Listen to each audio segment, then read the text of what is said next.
बिस्मिल्लाहिर्रहमानिर्रहीम जी। So happy independence day.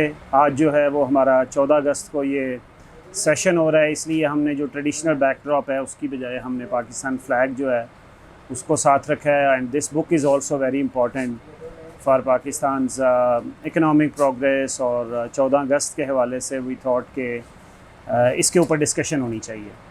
So to start with, आज मेरे साथ वकास होंगे। हम विल टेक 30 मिनट्स, उसमें हम डिस्कस करेंगे इस किताब की कुछ सेलिएंट फीचर्स के ऊपर, आइडियाज़ के ऊपर, and then will also seek input from all of you about the ideas that doctor Nadeem has written.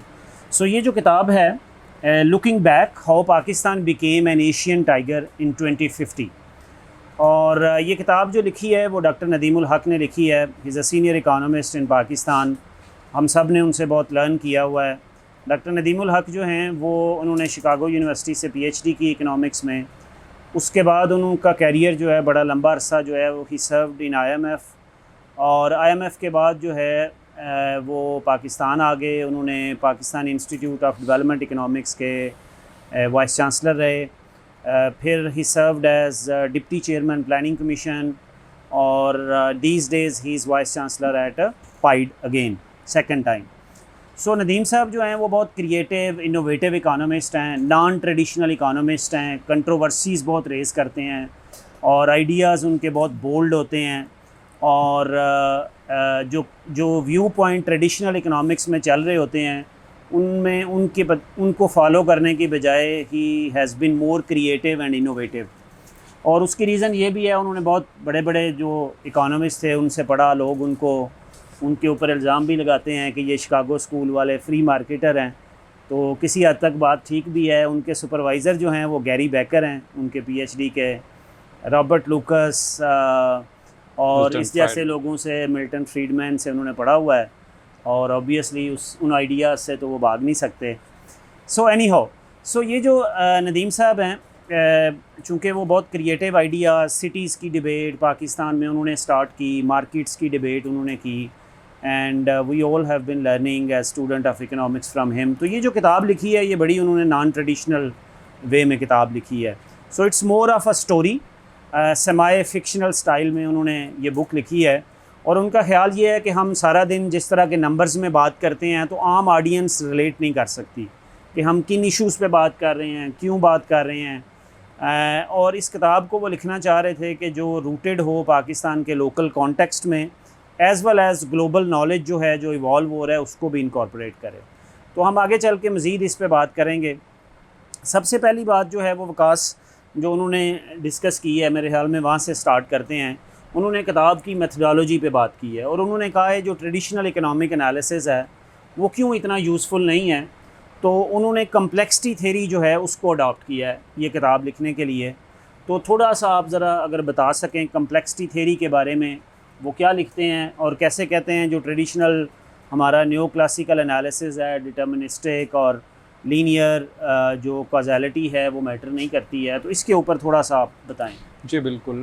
जैसे नवीद साहब ने कहा, एक्चुअली इट्स एक स्टोरी तरह की है कि हम 2050 में लुकिंग बैक, तो देयर इज़ अ कमीशन बनाया गया जिसने पाकिस्तान की सक्सेस को स्टडी, जनरल ने कमीशन बनाया और वो कमीशन हेड कर रहा है इजिप्ट से एक नोबेल प्राइज विनर है कोई economics. So he is saying that Egypt से भी कभी निकलेगा कोई Nobel prize. It's good, like वो इंडिकेटिव भी है कि थिंग्स हैव चेंज्ड। अच्छा, तो उन्होंने जो कमीशन बनाया उसकी एक transformation commission something like that, कि उन्होंने जो रिकमेंडेशन दिए तो वो तो बड़ा स्टोरी टाइप है। लेकिन क्योंकि उन्होंने मेथोडोलॉजी कम्प्लेक्सिटी यूज़ की, तो पहला चैप्टर जो उन्होंने लिखा है आप स्किप भी कर सकते हैं वैसे, लेकिन हमारे लिए ज़रूरी है। तो स्टोरी उसके बगैर भी समझ आ सकती है। वो ये है कि ट्रेडिशनल इकोनॉमिक्स जो है, अगर कुछ लोगों ने ऑफ कोर्स उसका एटलीस्ट इंट्रोडक्टरी कोर्स तो लिया होगा, वो based on certain underline assumption है। उसमें एक फंडामेंटल अजम्पशन है रैशनैलिटी की, कि ह्यूमन बींग्स जो भी वो फैसला करते हैं तो कॉस्ट बेनिफिट एनालिसिस करते हैं। अब इसको रिसेंटली हमने एक बुक भी इस पर की थी, बिहेवियरल इकोनॉमिक्स वगैरह ने भी इसको, रिचर्ड थेलर वगैरह ने काफ़ी चैलेंज किया। लेकिन जो complexity, I think that goes beyond that, कि द नेचर ऑफ, और अगेन ये more close to even biology and ecology से, कि जो भी इंटरेक्शंस हैं बिटवीन एजेंट्स वो कोई स्टैटिक नहीं है।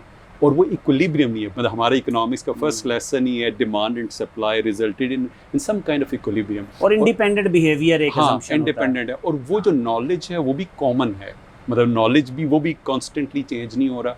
और दूसरा it is more inspired I can say from physics, मतलब जो इकोनॉमिक्स फिजिक्स से इंस्पायर्ड ज़्यादा है, और बल्कि उसकी पावर से वो इतनी डेजल्ड है कि वो उन्होंने लिखा भी है कि वो उससे इतना मुतासिर हो के they try to quantify things and even things which are very important, लेकिन अगर वो क्वान्टिफाई नहीं हो सकते तो हम उससे आंखें बंद कर लेंगे। तो ये मोर फ्रॉम बायोलॉजी से है कि जो और सिस्टम अप्रोच है रादर देन इक्विलिब्रियम नहीं है, this is constantly evolving thing. तो वरना चाहे वो कंज्यूमर्स हों, फर्म्स हों, गवर्नमेंट्स हों, उनके जो एक्शंस हैं वो कोई स्टैटिक नहीं है, वो एक उनका जैसे यहाँ उन्होंने आगे हम बात करेंगे उन्होंने ब्यूरोक्रेट्स, लेकिन उनको भी आप आइसोलेशन में नहीं देख सकते। फिर consultant, donors and then you know institution जैसे हमारे यहाँ एस्टेब्लिशमेंट, अदर इनके इंटरेक्शन से बिहेवियर इवॉल्व होगा। तो अब ये नहीं कह सकते कि किसी एक को पकड़ लें और try to apply the classical जो रैशनल एनालिसिस है, तो इतना मीनिंगफुल नहीं होगा। सो फर्स्ट चैप्टर में उन्होंने डिटेल से लिखा, इसके बाद ही मैंने इसको थोड़ा एक्सप्लोर भी किया, तो काफ़ी इंटरेस्टिंग इस पे जो कॉम्प्लेक्सिटी थ्योरी है ना, वो सारी उसकी जो एवोल्यूशन हुआ है वो इस तरह से हुआ है कि सिस्टम अप्रोच जो भी इन्होंने जिक्र किया है कि इंडिपेंडेंट कुछ भी नहीं होता। जैसे उन्होंने जो बात की है, उन्होंने कहा है कि पाकिस्तान में अक्सर कहा जाता है जी कि एजुकेशन ठीक कर दें तो पाकिस्तान ठीक हो जाएगा। कोई कहता है हेल्थ सेक्टर ठीक कर दें तो ठीक हो जाएगा। दूसरा आता है वो कहता है ब्यूरोक्रेसी अगर ठीक हो जाए तो फिर ठीक हो जाएगा। तीसरा आता है वो पार्लियामेंट हो जाए, फिर वो कहते हैं मैन्युफैक्चरिंग ठीक हो जाए, अगर एक्सपोर्ट हो जाए तो फिर ठीक हो जाएगा। तो वो कहते हैं एक तो कुछ भी आइसोलेशन में ठीक नहीं हो सकता, हर चीज़ डिपेंडेंट है, और किसी एक के ठीक होने से बाकी चीज़ों पे कितना असर पड़ेगा वो भी एक क्वेश्चन है। तो लिहाजा he talks about system approach, और वो सिस्टम अप्रोच ये है कि everything is dependent on another thing, और वो इंडिपेंडेंटली डिपेंडेंट है। ठीक है, वो किसी ने उसको कहा नहीं हुआ कि आपने इसके ऊपर डिपेंडेंट होना है। So people have this independent behaviour. तो this is more coming from दो किताबें ऐसी हैं, एक हमने खुद भी अपने बुकार में डिस्कस की थी, और जो क्रेडिट जाता है नदीम साहब को, यही थीसिस जो है वो अभी जो एक किताब आई थी, how China escaped poverty trap. सो उसके अंदर वो कम्प्लेक्सिटी थ्योरी उन्होंने अप्लाई की हुई है। सो ये उन्होंने बहुत पहले लिखी थी, और कम्प्लेक्सिटी थ्योरी में तो वो भी एग्जैक्टली यही है कि अडेप्टेशन एवोल्यूशन होता है, कोई फिक्स्ड सोल्यूशंस नहीं होते हैं कि ऐसा कर दें तो ठीक हो जाएगा, उसको ठीक कर दें, इसको ठीक कर दें। तो इंडिपेंडेंटली एजेंट्स जो हैं वो इवॉल्व करते हैं, नॉलेज सीख करते हैं, इंटरेक्ट करते हैं, और उनसे नेटवर्क्स बनते हैं। सो एक वो बुक जो है वो how China escaped poverty trap बड़ी इंपॉर्टेंट है, उसका बुकार पहले भी पढ़ा हुआ है। सेकंड जो है वो हमने पहले भी बार बार उसका विलियम ईस्टरले की बुक का जिक्र करते हैं, और that is on tyranny of experts, dictators, economist and forgotten rights of the poor. तो it's more of inspired by Austrian school of thought then typical Chicago school of thought जो है। तो नदीम साहब जो हैं ये भी ज़रा ट्रेडिशनल शिकागो से हट के ज़्यादा ऑस्ट्रियन जो है उनकी, जो मेरे से कोर आइडिया है इसका, जिसको इन्होंने मतलब एकेडमिकली तो ऑफ कोर्स नहीं वो लिखा, लेकिन वहीं से इंस्पायर्ड वो हाइक का जो आइडिया है कि बॉटम अप कोई भी anything that you want to design, मतलब चाहे वो गवर्नमेंट में हो, सोसाइटी में, जितने हमारे आइडियाज़ हैं वो जो टॉप डाउन है ना, मतलब ब्रॉड मेटा लेसन यही है, उसमें प्रॉब्लम है। अब वो मतलब चाहे वो पाकिस्तान की उन्होंने हिस्ट्री भी ब्रीफली टच की कि हमने एक 60s में जो डेवलपमेंट की, और वो भी इंटरनेशनल फाइनेंशियल इंस्टीट्यूशन की फंडिंग से एंड ऑल दैट, लेकिन उसकी कॉस्ट बाद में मतलब मुल्क के ही दो टुकड़े हो गए। One of the reason could be the point is कि जो बॉटम अप अप्रोच है, वो बॉटम अप वो पॉलिटिक्स में भी लाते हैं, गवर्नेंस में भी लाते हैं, सिटीज़ में आगे चल के हम देखेंगे वहाँ पे भी। तो ये जो आइडिया है कि बॉटम अप, ये जो एक और जो जिसको बहुत उन्होंने सिवियरली क्रिटिसाइज़ किया है कि ये बेस्ट प्रैक्टिसेस आइडिया, कि एक चीज़ अफ्रीका में हो गई, वहाँ से उसको उठाया, वन विंडो ऑपरेशन बना के ये पाकिस्तान में जो, तो वो तो उनका अपने, अगर उनको ट्विटर पे फॉलो करें तो इस पे तो वो उनका एक ख़ास वो है कि ये जो कंसल्टर एंड डोनर फंडेड वो है। तो इवन वहाँ पे भी द आइडिया इज़ के people who are like from other, तो वो वहाँ से एक आइडिया पिक कर लेते हैं। वही बात है कि गवर्नेंस ठीक कर लें, वो कर लें। तो जो बॉटम अप अप्रोच है, लाइक इवन इसमें जब इकोनॉमिक पॉलिसी है, और मुझे लगता है देखिए ये 2016 में लिखी, उसके बाद में ये पाइड में वाइस चांसलर बने, तो even I don't know closely, लेकिन अगर आप दूर से भी देखें तो उनके कुछ आइडियाज़ वहाँ अप्लाई हो रहे हैं। हाँ बिल्कुल। मिसाल के तौर पर उन्होंने लोकली फंडेड एक प्रोजेक्ट शुरू किया, you don't have to go for funding for like जो डोनर्स। असल में उनका जो सबसे बड़ा जो उसमें वो कहते हैं ना कि पाकिस्तान 2025 से आगे ट्रांसफॉर्म होना स्टार्ट हुआ, तो एक तो अच्छी बात यह है कि हमारे पास 3 साल अभी 3 साल मज़ीद हैं, और दूसरी और उसकी even डाउन उनकी साइड जो- ये है कि अभी हमें 3 साल और वेट करना है अच्छे काम करने के और लिए। इवन उन्होंने उसमें एक, वैसे तो प्रिडिक्शन मुश्किल है, लेकिन उन्होंने उसी वक्त प्रिडिक्ट किया 16 में कि पाकिस्तान 19 में फिर IMF के फंस गया। हाँ, so we are in that same cycle which he has in a sense predicted. ये 16 में लिखा था तो उन्होंने कहा है कि ये जो है ये पाकिस्तान जो है IMF के पास भी जाता रहता था, हाँ, पाकिस्तान जो है वो, लेकिन जब वो उन्होंने 2050 का नक्शा खींचा हाँ। तो उन्होंने कहा कि पाकिस्तान जो है वो one of the top developed country हो चुका हुआ है, इसकी एक्सपोर्ट्स जो हैं वो उसका वॉल्यूम भी उन्होंने को बड़ा लिखा हाँ। हुआ है, वो नंबर भी हमें नहीं सोशल याद। इंडेक्स भी सोशल इंडेक्स भी बढ़ गया है, पाकिस्तान नाउ एक डेवलप्ड स्टोरी बन चुका है दुनिया में, और दुनिया जानना चाहती है कि पाकिस्तान ने कैसे तरक्की की। तो बिल्कुल। नो वो जो कमीशन है वो इन्वेस्टिगेट करता है। अब वो कमीशन जो है वो कहता है कि जी ये जो पाकिस्तानी हैं ये सारा रिलाई करते थे बहुत ज़्यादा। 3 बातें उन्होंने मेन इसमें की हैं जो डायग्नोस्टिक है। उन्होंने कहा एक तो पाकिस्तानी बहुत ज़्यादा रिलाई करते हैं डोनर्स के ऊपर और कंसल्टेंट्स के ऊपर, जो मैं भी हूँ, नदीम साहब खुद भी हैं। सही है। सो वो कहते हैं ये बाहर से कंसल्टेंट लेके आते हैं, डोनर्स की मनी होती है और ये समझते हैं इससे रिफॉर्म आ जाएगा, तो इससे नहीं आता। तो उन्होंने कहा कि जो है वो दूसरी बात उन्होंने की है जो रेंट सीकिंग की। तो रेंट सीकिंग में वो कहते हैं 2 आस्पेक्ट्स हैं जिसकी वजह से मुल्क में रेंट सीकिंग हो रही है उनके चैनल्स। एक उन्होंने कहा लैंडेड एलीट है, जो लैंडेड एलीट है वो रेंट सीकिंग, और उनके पास जो है वो वेल्थ भी है, उनके पास इन्फ्लुएंस भी है, और वो सिस्टम को टिल्ट करते हैं अपने मफादात के लिए।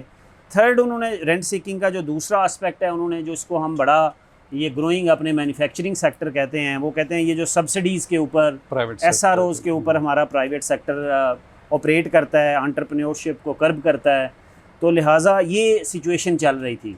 अब वो कहते हैं कि अब जब पाकिस्तान ने एक टाइम आया, एक प्राइम मिनिस्टर था, उस प्राइम मिनिस्टर का कोई नाम भी लिखा है, अब्दुल समद। तो अब्दुल समद जो है वो एक फिक्शनल नाम है जो अक्सर लिखते हैं, वो एडम स्मिथ से उसको रिलेट करते हैं। तो वो जो है ना, एक उन्होंने नदीम साहब ने एक सूडो नेम से एक बुक भी लिखी हुई है, हाँ, और वो अब्दुल समद की तरफ से लिखी हुई है, अब्दुल समद। तो वो कहते हैं, अब्दुल समद कहता है कि ना भाई बस अब हो गया। तो अब्दुल समद जो है वो एक फ़ंड बनाता है, उस फंड का नाम है रिसर्च फॉर पाकिस्तान, RFP। तो वहाँ से अब आगे आप वकास साहब बात लेके चलें, RFP क्या करती है और कैसे इवॉल्व मतलब एक तो वही बात है कि इस तरह की कोई फॉरेन फंडेड और इवन आइडियाज़ भी वहाँ से ना, जो भी सोल्यूशन होगा bottom up community driven, like even I think ये जो हम एक्टिविटी कर रहे हैं इसको भी उन्होंने हाईलाइट किया है कि जो नेटवर्क्स बनते हैं, लोग बात करेंगे, उससे आइडियाज़ इवॉल्व होंगे। फिर उन्होंने पार्शली जैसे राइज ऑफ यूरोप को भी इसी से कनेक्ट किया जब सिटीज़ की बात की। तो एक तो ये है कि बॉटम अप होगा, तो फंडिंग एनलाइटमेंट जो रेवोल्यूशन आया जो दुनिया में आया, वो किसी एक वजीर आज़म ने लाया, वो कोई एक पॉलिटिकल पार्टी नहीं लाई, बिल्कुल वो बॉटम अप अप्रोच थी। नेटवर्क्स इवॉल्व हुए, रिसर्च इवॉल्व हुई, एक्सपर्ट्स उठे, और उन्होंने वो लिखा भी इंडिपेंडेंटली। जो भी मोनार्की थी इवन मिडिल एजेस में, उन्होंने तो कभी नहीं चाहा कि ये होए, लेकिन लोगों के जो bottom up, for example if you go back to all the scientific जो भी एस्टेब्लिशमेंट है, जहाँ न्यूटन ने पेपर प्रेजेंट किया, या जो London stock exchange, there all coffee houses. हमारा अपना जो फेवरेट मॉडल है वो रिपब्लिक ऑफ लेटर्स है, बिल्कुल, जिससे हमने इंस्पायर होके लर्नर्स रिपब्लिक भी बनाया हुआ है कि लोग जो है ना, एक तो ये तो फंडिंग भी उसकी, और ताकि वो लोकल जो इनिशिएटिव, अभी वैसे वो इस पे उन्होंने प्रैक्टिस भी की, वही जो यही जो RFP है, इसी को उन्होंने अब अपने पाइड में जब बने हैं तो रास्ता के नाम से उन्होंने फंडिंग स्टार्ट की है, और वो लोकल फंडिंग देते हैं वेरी रिगरस, लेकिन वो टॉपिक वो देते हैं जो relevant to the local Pakistani problem, और rather than running regression here and there, वो उसके मतलब तो एक तो वो उसके लिहाज से उन्होंने इसको किया कि ये आपने फंड किया। दूसरा जो आपने रेंट सीकिंग की बात की, उसमें उन्होंने briefly in few pages her industry के बारे में लिखा है। आई थिंक वो बड़ा आई ओपनर भी है कि शुगर, कॉटन, बैंकिंग, ऑटो, हर एक के ऊपर ओनली 1 पेज, बट वो दैट टेल्स यू कि how it is not entrepreneurial और it is not private sector. Normally Nadeem sahab ये इस तरह के लोगों पे तो हम ये कहते हैं ना कि इनका सोल्यूशन ये है कि प्राइवेटाइज कर दें और सब कुछ सेट हो जाएगा, लेकिन इन्होंने उसको भी क्रिटिसाइज़ किया कि even so called private sector जो है हमारा, वो भी रेंट सीकिंग के, the big private sector, not the informal and the smaller entrepreneurial venture. एक तो वो उनके अंदर मसला है, वो लाजमी शुगर का उन्होंने लिखा हो किस तरह सब्सिडीज़ लेते हैं, प्रोटेक्शन लेते हैं, और इस नाम के ऊपर कि हम एक्सपोर्ट बढ़ाएंगे, तो जो लोकल हमारी कॉमर्स है और लोकल वो उसकी कॉस्ट पे वो करते हैं। तो एक तो उस चीज़ को तोड़ने की ज़रूरत है कि आपकी जो लोकल इन हाउस जो है वो डेवलप हो। और एक और जो जनरली उन्होंने क्रिटिसाइज़ किया कि हमारी जो इकोनॉमिक पॉलिसी है, और आपको तो इससे सही आइडिया होगा, वो बजट के आगे पीछे घूमती है हर वक्त। और कल बल्कि अकबर जैदी साहब ने डॉन में लिखा भी है कि Pakistan is too much concern about rupee dollar, which is important but not that important. अगर आप इसको वक्ती IMF से सेटल कर भी लेंगे, फंडिंग गैप को फिलअप कर लेंगे, तो हम फिर वही वो क्या दायरों के मुसाफिर हैं, फिर हम मुड़ के वहीं आएंगे। तो इस तरह की बजाय इसके कि मैक्रो वेरिएबल्स को लेके उनको टारगेट करना, जो पहले उन्होंने बताया पाकिस्तान यही करता रहा कि टारगेट हम एक्सपोर्ट, बड़ी नहीं एक्सपोर्ट, लेकिन कोशिश ये हुई कि हम एक्सपोर्ट को बढ़ा देंगे। इन्वेस्टमेंट वो 15% ऑफ द GDP पर स्टैग्नेंट हुई है। तो बजाय इसके कि हम ये इन चीज़ों को जो बॉटम अप है उसको वो कहते हैं कि जो रिसर्च फॉर पाकिस्तान है, उन्होंने रिसर्च फंडिंग की, तो जो उसमें गवर्नमेंट का कोई रोल नहीं था, तो उन्होंने कहा ब्यूरोक्रेट्स माइनस हो गए इससे और पॉलिटिशियंस माइनस हो गए। तो उन्होंने इंडिपेंडेंटली जो लोग थे उन्होंने डिसाइड किया, स्कॉलर्स ने, किन टॉपिक्स पे रिसर्च होएगी, वहाँ से आइडियाज़ निकले। जब वो आइडियाज़ निकले तो स्टेट ने उनके ऊपर डिस्कशन की। अब स्टेट जो है वो कहते हैं किसी डोनर की रिपोर्ट नहीं पढ़ती थी, स्टेट RFP से निकले हुए आइडियाज़ पढ़ती थी, और वो RFP के जो आइडियाज़ निकले वो मुख्तलिफ सेक्टर्स में गए। मसलन एक उन्होंने जो आपने बात की, उन्होंने कहा कि ये जो स्टेट वर्सेस मार्केट वाली डिबेट है कि मार्केट्स तो बहुत अच्छी हैं, स्टेट अच्छी नहीं होती, तो उन्होंने कहा ऐसा नहीं हो सकता, स्टेट की कैपेबिलिटी डेवलप करना बहुत ज़रूरी है। और तो एक केपेबल स्टेट होना, लेकिन वो स्टेट जो है वो अपना क्वालिटी पॉलिसी का काम करे, रेगुलेशंस का काम करे, हिंडर करने का काम ना करे। जैसे उन्होंने कहा कि इवन उस RFP से आइडियाज़ निकले कि हमारा जो पॉलिटिकल और पार्लियामेंट्री सिस्टम है वो रिफॉर्म कैसे होना चाहिए। उसमें उन्होंने कॉन्स्टिट्यूशन चेंज करने की बात की, डेवोल्यूशन की बात की। फिर उन्होंने कहा कि पॉलिटिकल पार्टीज़ के रिफॉर्म किए गए, और एक कमेटी बनाई गई सेनेट की जिसका नाम था committee on state. Prime minister के जो इख्तियारात हैं उसको कम किया गया, पार्लियामेंट को इख्तियारात दिए गए, और ये सारा कुछ हुआ। फिर उन्होंने कहा कि उन्होंने एंटरप्रेन्योरशिप प्रमोट की, सिटीज़ को प्रमोट किया, और ये सारे आस्पेक्ट उन्होंने वो लिखे हैं कि जहाँ पर RFP से निकला। और फिर नेटवर्क्स इवॉल्व हुए, उन नेटवर्क्स ने रिफॉर्म्स के लिए पुश किया, और वो कोई ऐसा नहीं था कि एक कोई ऐसी रिपोर्ट आई है, बल्कि उन्होंने कहा यूनिवर्सिटीज़ जो हैं वो चेंज हो गई, यूनिवर्सिटीज़ का निज़ाम चेंज हो गया, VCs को बार बार जो चेंज किया जाता था वो नहीं चेंज अब किया जाता। तो दिस इज़ व्हाट वो नक्शा खींचते हैं कि ये RFP ऐसा जो है ना वो बन जाएगा। और वो जो रास्ता उन्होंने पाइड में ग्रांट सिस्टम स्टार्ट किया, आई थिंक किसी हद तक this is the step towards the right direction जो है। तो अब ये बताएं, ये थोड़ा सा अब हम थोड़ा क्रिटिक की तरफ आ जाते हैं। हाँ जी। तो इस बुक की क्रिटिक में आप हिम्मत करें ज़रा नदीम साहब के खिलाफ बोलने की, मैं बाद में करता हूँ। तो एक तो मुझे ये लगा कि उन्होंने, मुझे तो आधी किताब तक एलिफेंट इन द रूम को उन्होंने मिस ही कर दिया, लेकिन बाद में उन्होंने लैंड के ऊपर थोड़ा सा DHA की तरफ भी आए कि उन्होंने कहा वी नीड टू रेगुलेट, इनको get rid of them local series, लेकिन जो कमर्शियल इंटरेस्ट है उसकी तरफ नहीं गए वो। लेकिन वो उनका बड़ा पुराना नैरेटिव है। वो कहते हैं कि लोग जैसे कहते हैं ना कि एजुकेशन ठीक हो जाए तो मुल्क ठीक हो जाएगा, लोग इसी तरह वो कहते हैं आर्मी ठीक हो जाए तो मुल्क ठीक हो जाएगा। तो he saying, I am not saying कि वो ठीक है या नहीं ठीक है, आई एम सेइंग कि ऐसा नहीं होता कि किसी एक ने नहीं ठीक होना, सिस्टम पूरा ठीक होना है। तो अगर एक को ठीक भी हो जाएगा कुछ नहीं होगा, तो वो सिस्टम में आइडियाज़ नहीं है। लेकिन तो दिस इज व्हाट वो उनका एक डोमिनेंट नैरेटिव है, जो लोग उनको क्रिटिसाइज भी करते हैं कि आप वो एलिफेंट इन द रूम जो है उसके खिलाफ नहीं बात करते हैं। हाँ, मतलब एक तो मुझे, दूसरा क्योंकि बहुत ज़्यादा प्रिस्क्रिप्टिव नहीं है, क्योंकि तो फिक्शनल वो है। तो एक्चुअली कि how these thing would evolve, मतलब historically when you look back, तो फिर तो यू कैन मेक सेंस कि ये हुआ यूरोप में भी हुआ इन अ लॉन्गर पिक्चर। लेकिन एक मुझे जो लगा कि उन्होंने आइडियाज़ की जहाँ बात की, उन्होंने ये अज्यूम किया कि मीडिया उसको बाय करेगा और उसको फैलाएगा।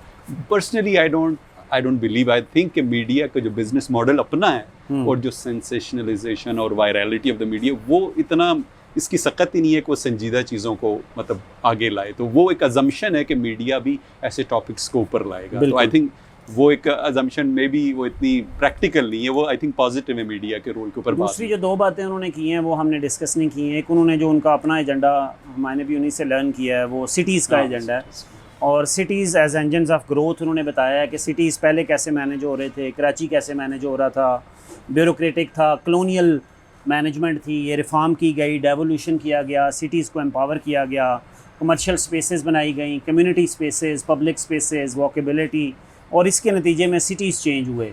इनफॉर्मल इकॉनमी को प्रमोट किया गया, वो भी एक उनका पुराना, हमने भी उसी को देखा कि हम इनफॉर्मल इकोनॉमी को अक्सर जो है वो क्रिटिसाइज़ करते हैं, बट सबसे बड़ा जॉब क्रिएशन भी वहाँ से आती है।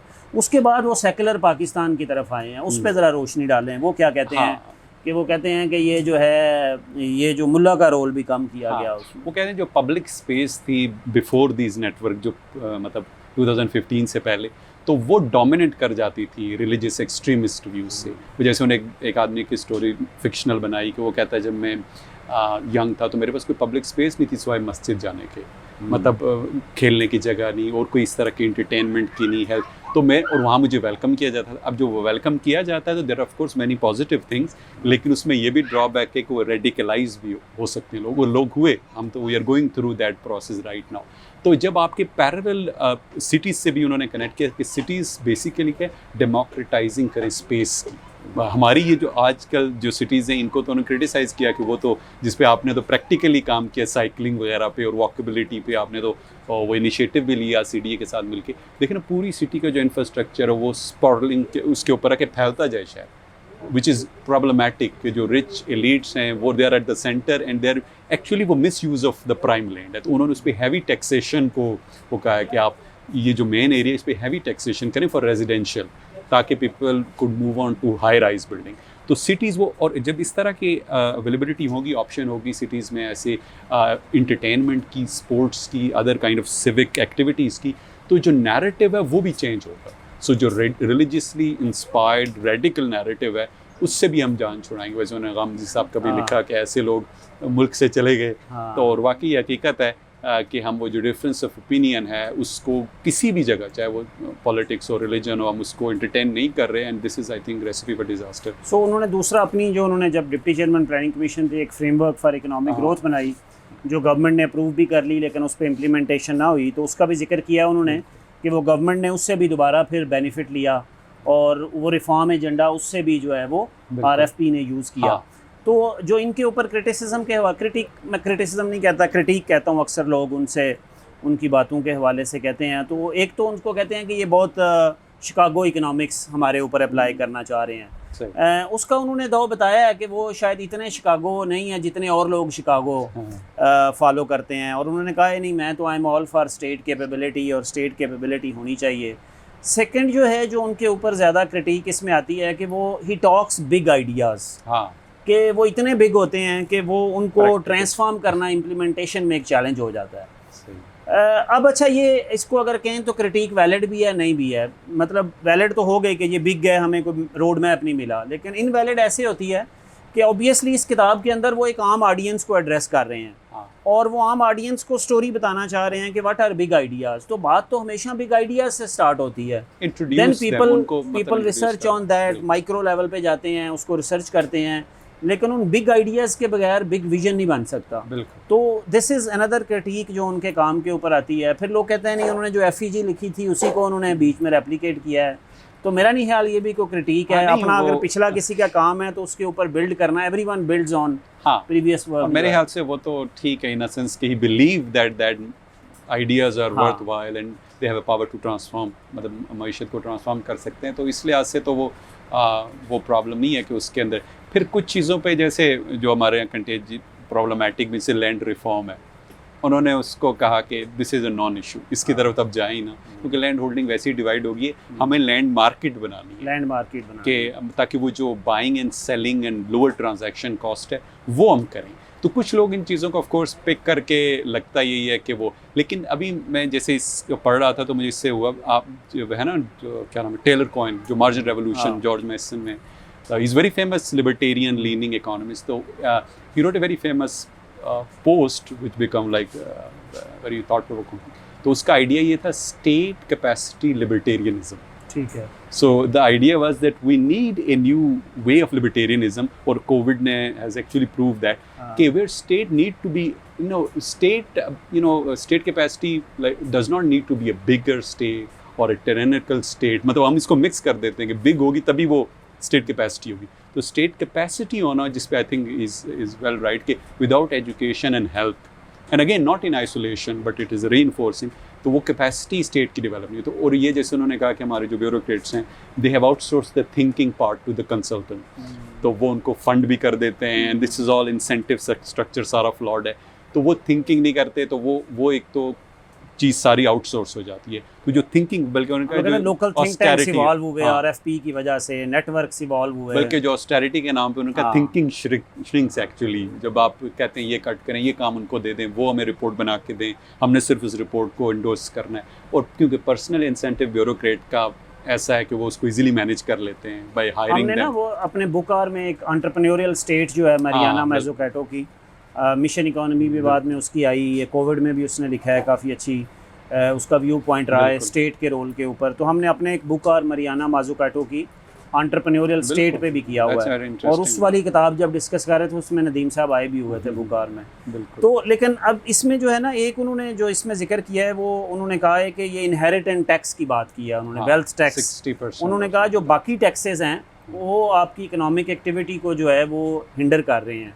तो पाकिस्तान में जो इशू है वो उन्होंने कहा इनहेरिटेंट टैक्स और वेल्थ टैक्स के अराउंड, वो हमने जो लास्ट एक से पिछले किताब जो डिस्कस की थी पिकेटी की, तो उसमें भी वो आर्ग्यूमेंट इमर्ज होता है कि पिकेटी भी बड़ा स्ट्रॉन्ग सपोर्टर है उसका, टाइम फॉर सोशलिज्म वाला जो हमने बुक डिस्कस की थी उसमें भी वो आता है। सो एनी हो, इसमें मेरा ख्याल है कि इसमें जो उन्होंने आइडियाज़ बिग आइडियाज़ दिए हैं, और अच्छी बात यह है कि उन्होंने आम ऑडियंस के साथ रिलेट किया है। Still he has tried his very best. हर कोई जब अपनी किताब लिखता है तो वो कहते हैं मैंने आम ऑडियंस के लिए रखी हुई है, लेकिन एक्चुअल में मैं देखें तो मुझे अभी भी लगता है कि किसी इकोनॉमिस्ट के बगैर इसको पढ़ना अभी भी वैसे मुश्किल है। तो this is not as story telling as Nadeem साहब इसको प्रोजेक्ट करते हैं। लेकिन हमारे मार्केट में, लोकल मार्केट में it's really innovation with in economist, it's an innovation के। और हमारे यहाँ वैसे भी मतलब इकोनॉमी में तो वैसे भी लिखा कम जाता है मतलब, और वो भी इस तरह का, और थोड़ा सा लोकल ऑथर्स का जो इनोवेटिव हो इन अ सेंस स्टोरी टेलिंग। अगर अब देखें 2-3 जो बिग आइडियाज़ है, if you bye them and you dig out और आप उसको वो कर लेते हैं, I think that's good enough. अब ये नहीं कि फॉर एग्जांपल उनका 60% इनहेरिटेंस टैक्स, फिर इन्होंने का फॉरेन ऑफिस को बिल्कुल कट डाउन करके उसको कम कर दिया जाए। अब ये प्रैक्टिकली क्या मुमकिन है?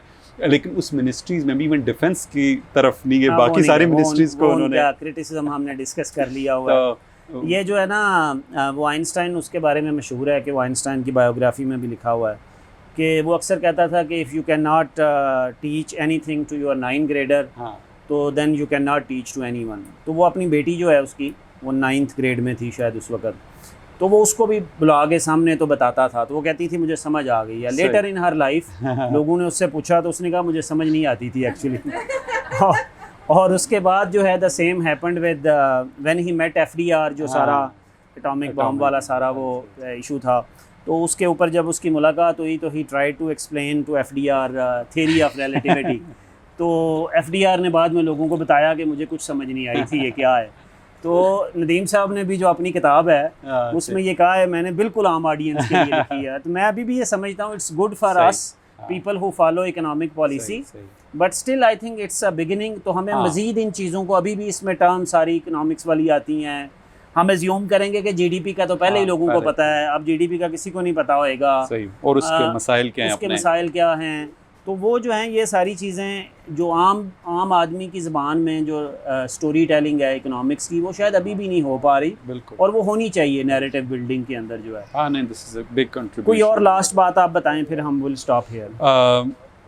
बस और कोई, हाँ मतलब एक तो मैक्रो इकोनॉमी वगैरह, और जो आई थिंक डिसेंट्रलाइजेशन की हमने बात की, उन्होंने उस कमीशन ने भी कहा कि I think which we are missing out कि मतलब डिसेंट्रलाइजेशन जितनी ज़्यादा हो, Islamabad you need to cut down Islamabad, the size of Islamabad, the size and the power of Islam, कि ये वही बात है कि बॉटम अप वाली, कि पीपल। अच्छा एक और बात, जो लोग वहाँ होंगे बलोचिस्तान में या सिंध में, वो ज़्यादा बेहतर समझते हैं, even bureaucrats those who are there, कि what is good for them, बजाय इसके कि यहाँ। और वो ये कहते हैं कि जो डोनर्स एंड कंसल्टेंट हैं, it's good and easy and cosy Islamabad, sitting here writing reports and sending it to everyone across Pakistan. तो वो विन विन सिचुएशन है। कहते हैं डोनर्स के बारे में भी फिर बीच में कभी कभी वो सॉफ्ट कॉर्नर भी उनका आ जाता है। तो वो कहते हैं they should be on the back of the agenda, they should not be driving the agenda. तो this is what he often thinks. हम तो मेरे ख्याल में इसको हम रोकते हैं, थोड़ा सा अपने लोगों से ज़रा क्वेश्चन भी ले लेते हैं। कोई तो कमेंट विद दैट हम thank you everyone for joining us. तो कीप वाचिंग हमारे जो बुक आवर्स होते हैं एटम कैंप यूट्यूब पे, और हम नेक्स्ट बुक जो है वो जो हम डिस्कस करेंगे नेक्स्ट वीक, वो हम डिस्कस कर रहे हैं वोल्टेज इफ़ेक्ट। तो he is the former chief economist of Uber, और उसने वो लिखा हुआ है स्टार्टअप्स के स्केल अप के ऊपर, इनोवेशन के स्केल अप के ऊपर। तो आई एम रियली एक्साइटेड कि नेक्स्ट जो है वो हम डिस्कस करेंगे voltage effect. Thank you everyone.